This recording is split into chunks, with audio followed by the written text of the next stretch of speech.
In this video, I will show you how to log a recipe on Spectrum.Life. So simply open up your Chrome or the Spectrum.Life app. Then search for Spectrum.Life sign in. Click on this URL.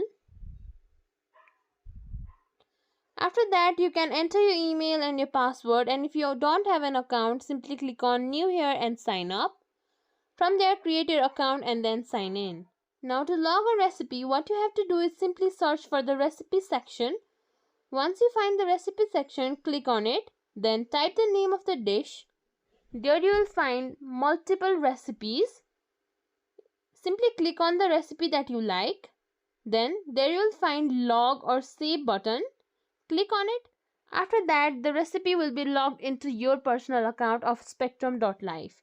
If you think this video was helpful, please like, share, leave us a comment down below. Thank you for watching.